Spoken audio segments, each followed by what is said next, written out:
দেলোয়ার সাঈদী মানেই কোরআনের একজন বিখ্যাত ভাষ্যকার, এবং সবসময় তার ভাষ্য, তিনি কোনো রাজনীতিবিদকে ভয় করেন নাই, কোনো প্রধানমন্ত্রী রাষ্ট্রপতিকে ভয় করেন নাই, মুখ ফুলিয়ে কোরআনের ভাষা বর্ণনা করেছেন।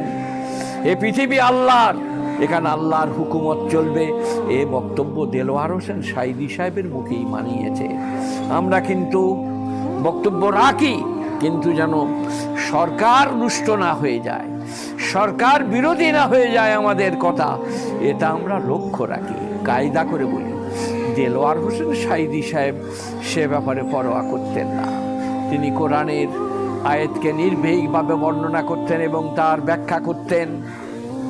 নারীদের প্রধানমন্ত্রী হওয়া সম্পর্কে সর্বপ্রথম যিনি প্রতিবাদ করেছেন তিনি হচ্ছেন দেলোয়ার হোসেন সাঈদী রহমতুল্লাহ আলাই। নারীরা কখনো আমিরুল মোমিনিন এবং মুসলমানদের নেত্রী হতে পারে না, এটা দেলোয়ার হোসেন সাঈদী বলেছেন। সেই কারণে আমাদের হাসিনার চক্ষুশূল বা দেলোয়ার সাঈদী সাহেব বিরোধী হাসিনা।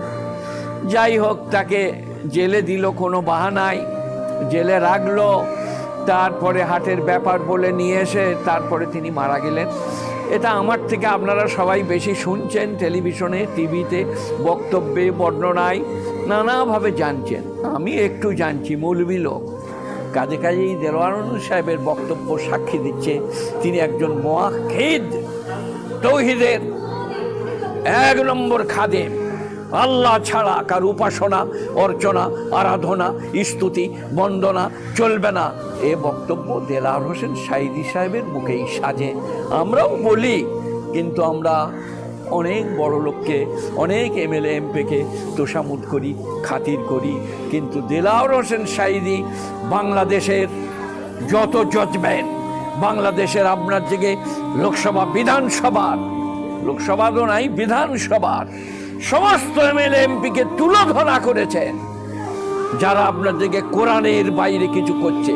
কাজেই দেলোয়ার হোসেন সাঈদী একজন বাগ্মী পণ্ডিত। আপনার মরহুম দেলোয়ার হোসেন সাঈদী রহমতুল্লাহ আলাই সম্পর্কে আমাকে কিছু বলতে বলা হচ্ছে, কিন্তু শ্রদ্ধেয় মাননীয় শ্রোতামণ্ডলীরা যাদের কাছে আমার কথা পৌঁছচ্ছে, আপনারা জানেন তিনি কোরআনের ভাষ্যকার ছিলেন, কোরআনের তফসির বর্ণনা করতেন, অদ্বিতীয় বক্তা, বাংলা, বিহার, উড়িষ্যার অদ্বিতীয় বক্তা। তিনি সারা পৃথিবীতে সমাদর লাভ করেছিলেন, সৌদি পর্যন্ত।